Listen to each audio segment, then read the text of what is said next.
Hey everybody, what is going on? Hexlex here, got another Master Duel video for you. So, we are coming back to Snake Eye. I have had people in the streams and in comments asking me when I was going to update my Snake Eye list for the new selection pack, and I wanted to cover all of the new decks first, but I haven't gotten around to Memento yet.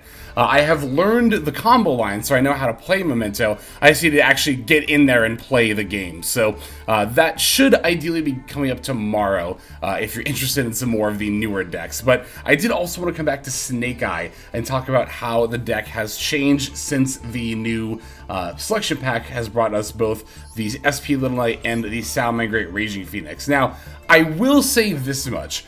As far as how the deck plays in terms of like combo lines and how it's built as far as like the main deck goes, pretty much nothing has changed in that regard. In fact, as you can see here, the main deck I have here is the exact same 40 cards that I was on even before the new selection pack came out. Now, that wasn't just a matter of me slotting in the Raging Phoenix and Little Knight and doing nothing else. I did actually completely take apart the old Snake Eye list and then put it essentially back together. I like to do that even if I am decently confident I'm not going to change the list, just to make sure that I do still end up where I want to be from a deck building standpoint. Like, if I completely delete a deck and then rebuild it and end up on the same 40, that's not frustrating to me. That just means, okay, I really am satisfied with where that deck list is. So, for the extra deck, of course, we did make a couple of changes here, notably again for the SP Little Knight and the Salamangreat Raging Phoenix. So, the cards that I elected to take out for SP Little Knight, I ended up taking out Dark, the Dark Charmer Gloomy.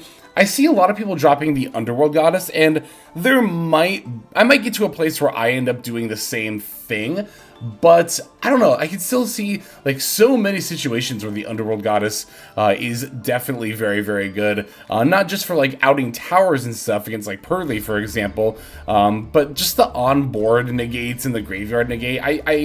And also just not even, removing an opponent's monster because there's no other way to remove it like a towers, but just removing an opponent's monster by using it as a material is a very unique form of removal. So there are a number of reasons why I could see wanting Underworld Goddess. Dark is also a very, very good card in this deck, don't get me wrong. I just don't feel like I have that many games where it actually ends up coming up and is like super duper relevant, but every now and then it does let you go into like an OTK, like an access code line, right? So there is that possibility. I could see a world where I drop Underworld Goddess instead, but it would require more testing. Speaking of OTKs, the other new extra deck monster we have here is Salamangreat Raging Phoenix, which that of course ended up replacing the Amphibious Swarmship and the Whale for me here, is the Raging Phoenix. So again, we're basically doing the same combo lines as before, just ending on the Phoenix instead of the Ambler Whale.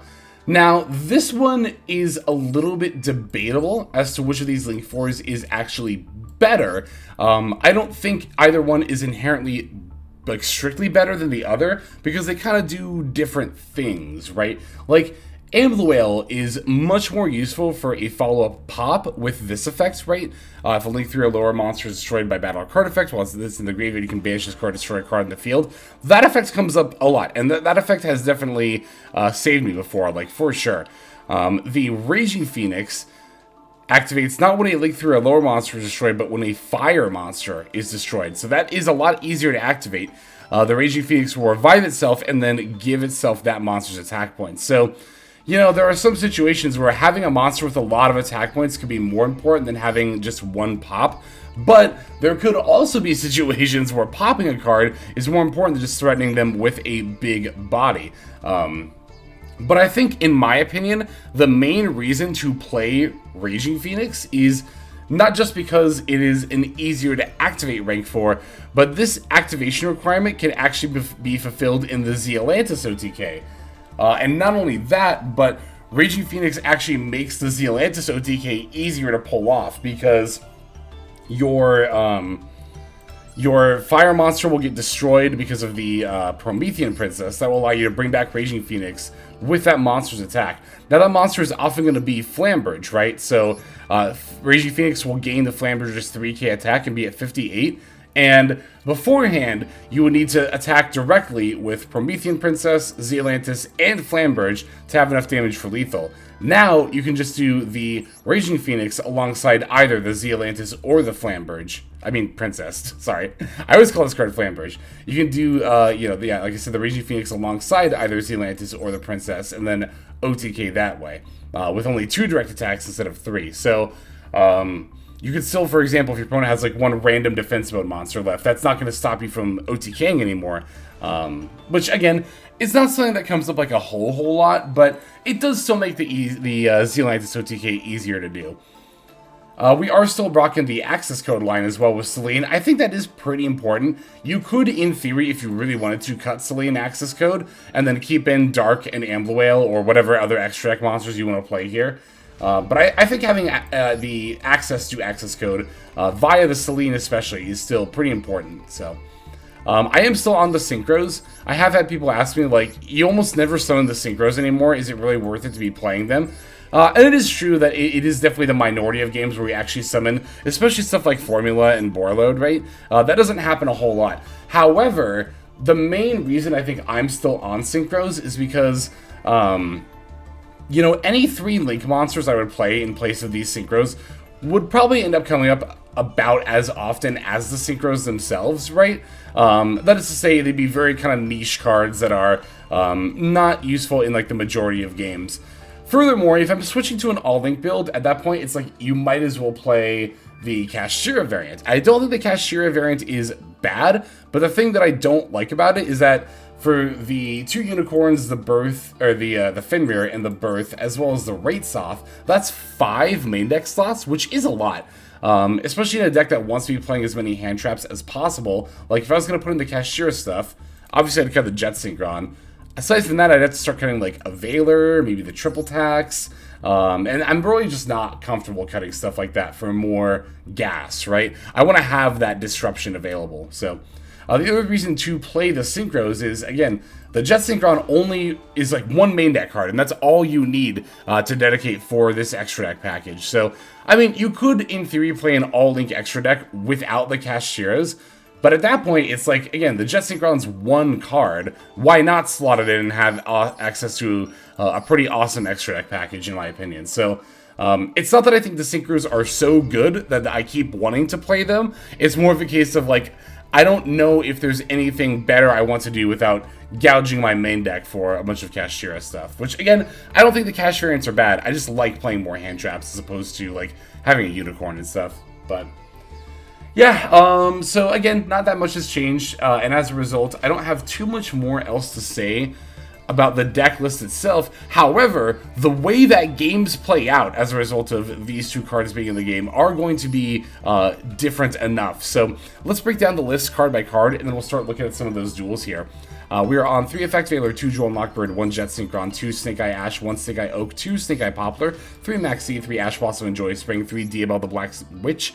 We got 2 Snake Eyes Flamberge Dragon, 1 Nibiru the Primal Being, 1/1/4/1, 2 Triple Tactics Talent, 1 Sinful Spoils of Subversion Snake Eye, 3 Bonfire, 1 Original Sinful Spoils Snake Eyes, 1 Divine Temple of the Snake Eye, 2 Call by the Grave, 1 Cross-Eyed Designator, 2 Wanted Seeker of Sinful Spoils, and then 3 Infinite Permanents will round out the main deck for the extra. We are on 1 Formula Synchron, 1 Borload Savage Dragon, 1 Ballon de Fleur, 1 Link Karibo, 1 Nightmare Phoenix, 1 Hita the Fire Charmer Ablaze, 1 IP Masquerena, 1 SP Little Knight, 1 Selene Queen of the Master Magicians, 1 Promethean Princess Bestower of Flames, 1 Appaloosa Bow of the Goddess, 1 Access Code Talker, 1 World Sea Dragon Zealantis, 1 Soundman Great Raging Phoenix, and then 1 Underworld Goddess of the Closed World. That'll do it for the list. Let's see these games. Okay, first game is going to be against Floowandereeze. One thing I was thinking about that I didn't talk about the extra deck here is that I didn't include Elf. And I'm sure I'm going to get at least one comment asking, like, well, now that SP's out, how could you not play Elf?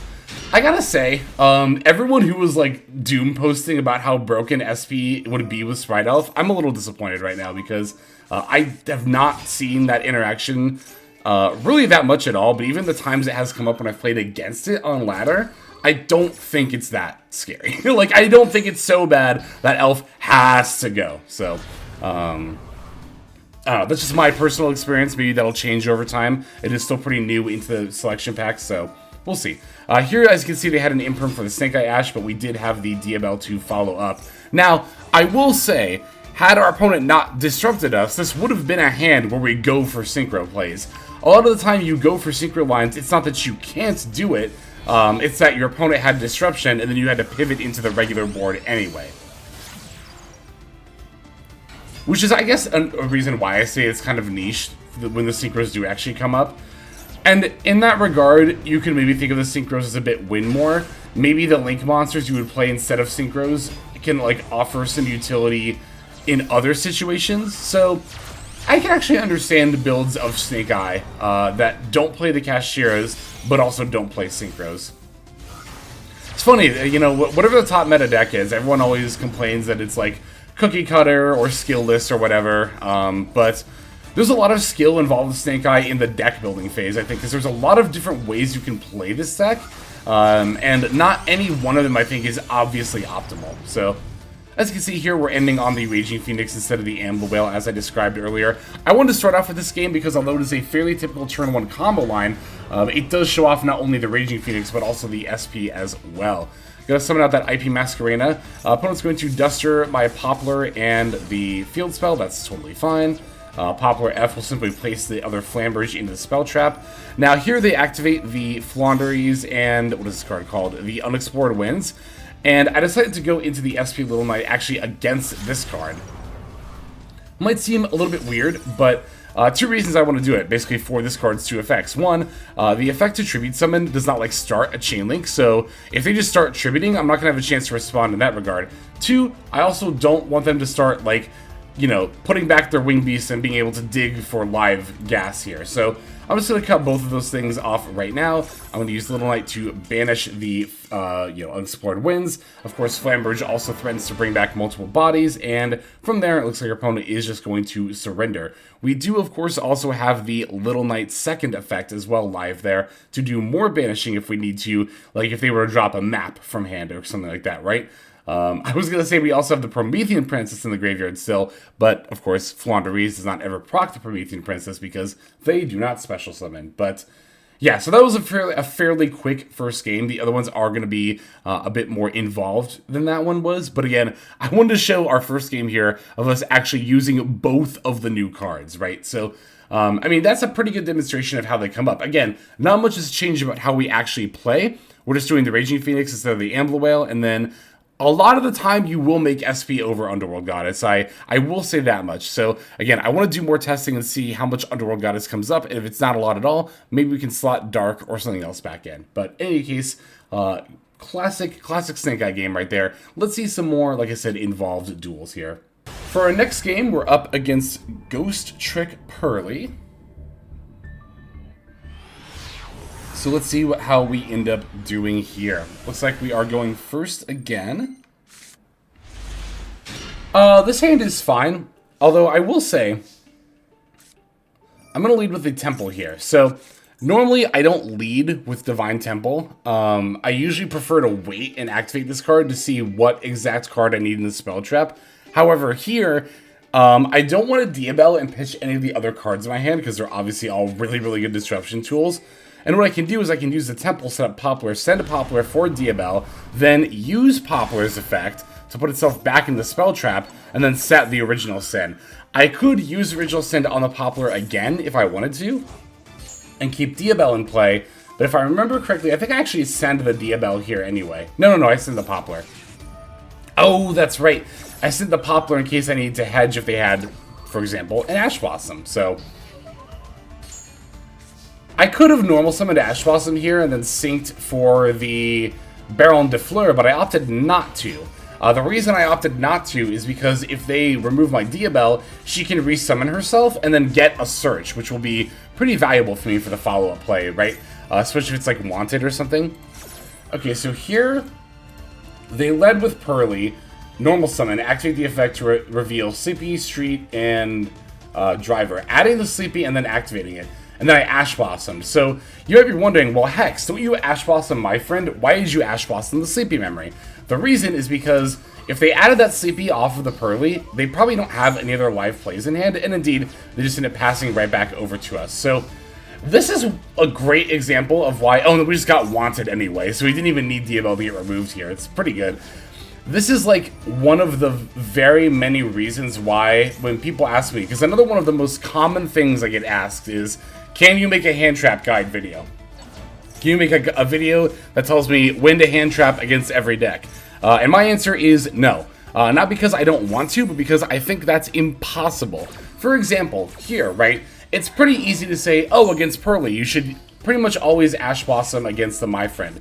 But this was a situation where I think it was correct to not Ash Blossom the My Friend, and I think a lot of people might have waited for the My Friend. So, but the thing is, if we had waited for the My Friend there, they would have used the Sleepy to summon Purrely, Purrely F, then we Ash... Then they get My Friend. Activate My Friend, we Ash to My Friend. Now they have 2 level 1s that they can make a rank 1. Potentially the Princess Sprite to excavate a play. Potentially the Ensemble Robin for some disruption. Or the Assembled Nightingales, that way we can't battle through them. There's so many different things that they could do there with 2 level 1s that I think it was important to Ash to Sleepy there.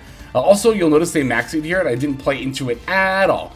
I didn't play into it because I already know my opponent's hand is bad, and I want to make sure it stays bad. Now here they top deck a Purrely, but we have an Imperm for that, and as soon as we flip that over, they just immediately concede right away. So, that was a game that I think had a couple of non-obvious plays. And see, here's the thing, right? I want to make a video not about when to use your hand traps, but more about like valuing negates as using negates as a skill. Because one thing I see a lot from people is like, oh, you auto win because your board has 5 negates, or oh, you auto win because you're holding Ash, Veiler, and Imperm, right? And while, yes, when you're in a situation like that, it's a lot easier to win, I think the timing of when you use your negates is like a critical skill in Yu-Gi-Oh! Same for like playing through Maxi. And I never see people talking about it, but I've won so many games because my opponent used their negates in just all the wrong places that I really think it should be valued as a skill. Maybe a future video. Anyway, I'll stop rambling and we'll go into the next game. Okay, so this is going to be a mirror match here, going up against, of course, another Snake Eye deck for this one. This one on 46 cards, and also the Cashier package, which kind of reinforces my idea that, like, it's kind of difficult to fit in the Cashiers and all the hand traps that this deck likes to play a lot of the time. We're leading again. I didn't realize I had this many going first games. They actually Ash the Bonfire, which I'm a little surprised to see another Snake Eye player do. I don't think that Ashing Bonfire is, like, ever correct. Now, here I'm going to triple attack and draw 2, and even though I didn't get gas, I think that that's still fine. Now, sorry, I keep pausing a lot in this video, but I want to explain this. Normally, I always advocate for using triple attack against... to rip your opponent's hand on turn 1, right? I've said in a lot of videos that that's almost always right, and that drawing 2 is rarely correct. However, this was a situation where drawing 2 on turn 1 was correct, and not just because we could draw gas, right? I think if it was because I had Veiler and Ash Blossom in hand, right? So I don't need to look at my opponent's hand to know I can probably stop the majority, if not all of their plays. If these 2 cards had been like Subversion and another Bonfire, and I had triple attack, then I think I would have hand ripped, honestly. Then I would have hand ripped and not try to dig for more gas. But because I already had a lot of disruption, I was comfortable digging and not hand ripping to stop plays. But I do still think that if you have a hand that doesn't have like any hand traps or whatever, you should probably be hand ripping turn 1 with triple attack. Again, it's like I was saying in that last game, like there's so many nuances for stuff like that, so... Here we, of course, placed our own Snake Eye Ash with a Divine Temple. That way we could summon it out and search up another Ash for plays here. We have a Call By for a Veiler, but haha, lol, we have 2. I guess we just wanted it more, you know? So that Snake Eye Ash of theirs is going to end up getting negated. And then, of course, we can summon ours out with the Divine Temple in attack mode because it gains the attack boost there from our field spell. I'm going to search up another copy of Snake Eye Ash because this card is ridiculous and can do that.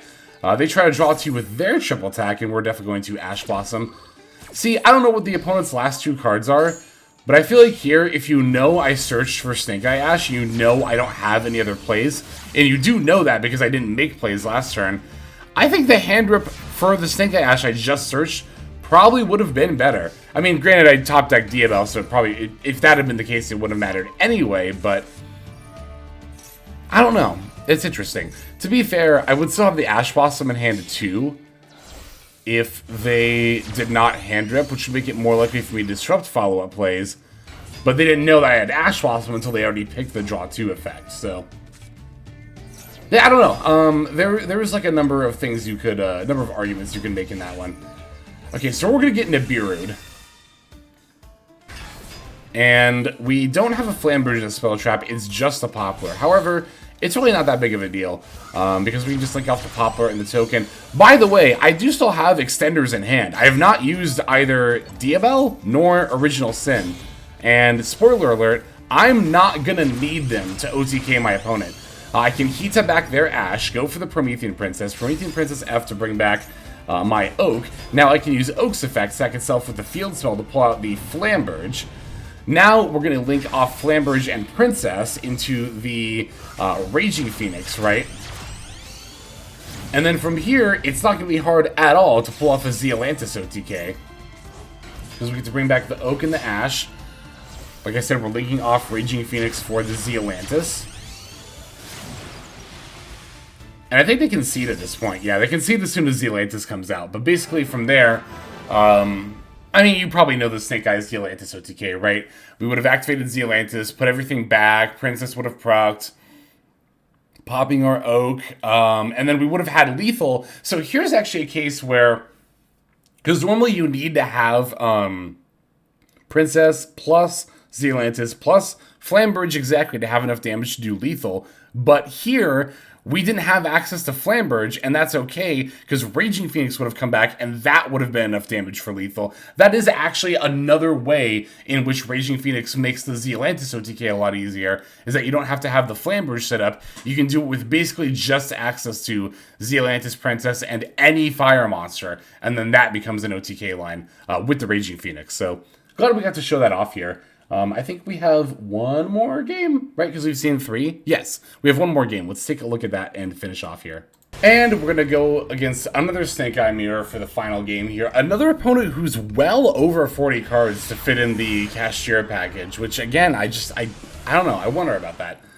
I did have at least one going second game here. I think they're on 49? Yeah, 49 cards. That's so many. And they lead with the Fenrir in this case. Fenrir effect to add the Unicorn. As soon as I saw that, I'm like, oh, so this is the mirror, right? Usually I would think I would see Fenrir add like a Rise Heart or maybe a Scareclaw Cash or something if it was actually Cashier, so. Alright, they get to summon out Z Poplar here. Temple F for that. Linking, or then sacking off for the Diabel. And you're probably asking yourself right now, why has Hex not used Max C yet? You've missed out on 2 draws already. And yeah, I might have missed out on 2 draws, but I don't particularly need them. Like, I already have plays in hand. And I want my opponent to commit more to the board here before I Max C. I think we get Ash Blossomed anyway. No, crossed out, so it doesn't really matter here. But this is something that I do a lot in particularly the Snake Eye matchup, right? Like, if I see a lot of people when I activate Wanted to add Diabel, they'll just immediately Maxi, and I'm just like, okay, I just won't play Diabel, I'll save her for next turn then. So that's kind of my thought process into waiting to Maxi against Snake Eye, right? Is that if you do the Maxi in response to them playing Wanted, then yeah, if they choose to summon Diabel, you will get a draw for it, but they will probably just choose not to summon the Diabel, and then save it for a follow-up turn, which could potentially come back to bite you. However, if you wait for them to summon the Diabel and activate the Original Sin, now, one, you're guaranteed getting a draw, but more importantly, you've committed them to, like, putting a lot of resources on the board that you can pretty easily, well, depending on the hand, of course, that you can then out and make it harder for them to come back. So that's generally why I prefer to wait with Max C against this deck. The Cashiers make it a little more complicated, but again, the only way to really get draws for that is to shotgun Maxi during the draw phase, which I'm vehemently against in this meta. I don't think it's a good thing to do, and I think it just gives your opponent too much information of like how they can play on their turn, right? So, again, here they had the cross out, so it didn't end up mattering, but I do still think my decision to Max C when I did was correct. Also, right on time, Effect Failure. However, the second Max C will end up being helpful here, as I'm going to use it against the opponent's Flambridge. I will say I do like that our opponent is using Flambridge during the draw phase. I see a lot of people using Flambridge for IP in like the middle of the main phase, and that doesn't make any sense to me. I would think that you would want to have IP available for as early as possible, but I don't know. Oh, this game, yep. So they're going to go into an Appaloosa really early, right in time for us to draw Triple Tactics talent. And you probably hear me talking about, you know, using IP to summon Underworld Goddess and SP. And you might be thinking, but Hex, what about Appaloosa? Doesn't Snake Eye always summon Appaloosa off of the IP? I actually almost never summon Appaloosa off of the IP, because Appaloosa is such an easy card to play around. It blows my mind when people complain that, oh, Appaloosa is so easy to make, and it's like 3 negates. I can tell you right now, I literally cannot tell you the last time I actually used every negate of an Appaloosa. Like, the last time I actually had an Appo drop to 0 attack by its own effect, could not tell you the last time that happened. It's been months. It almost never happens, because there's so many ways to out the Apple. And I'm not even talking about, like, triple attack here, right? Like, you know, with as popular as Kashtira is as an engine, you can just special Unicorn and battle over a 3-man Appo. You could also use 1 negate and then, like, summon, I don't know, anything with more than 1600 attack and battle over her. I don't think Appaloosa is a bad card, but I prefer to summon out cards with IP that are easier to play around, or more difficult to play around. I think Appaloosa just, I don't know, I just think it's so, like I said, it's very easy to play around here. Okay, so here I decided to make the Borload Savage to have another negate in addition to the Appo. Now you might be thinking, but you already have 3 monster negates, why would you need an Omni as well? I did get a little bit worried about a potential situation in which I might need to negate multiple hand traps in the same chain link, right? Like, let's say our opponent goes Nib, then I Apple, and then they Veiler or something like that. I was a little worried about something like that happening, so I decided to try to make the board load as quickly as I could, just to be safe. That's usually how I play my combo lines. I like to play it safe, insulate it with as many negates as possible before just swinging in for lethal. But yeah, I don't know. This is yet another very skillful part of playing Snake Eye, is that I see this is another thing I see a lot. I see a lot of people just IPing into Appaloosa the first chance they get. And again, even before SP Little Knight came out, right? Even when I was playing in the Challenger Cups and my only targets for IP were Appaloosa and Underworld Goddess, I made so many more Underworld Goddesses than Appaloosas. Again, it's very rare I'll actually make an Appaloosa with IP, unless I'm fairly confident my opponent cannot play through it based on what they've shown me in their hand and how they've been playing so far, right? So that is going to do it for these Snake Eye games. Thank you so very much for watching this update. Let us now go ahead and move to our outro. Hey everybody, thank you so much for watching all the way to the end of the video. That means a lot to me. It's also a great way to support the channel, so thank you very much in that way as well.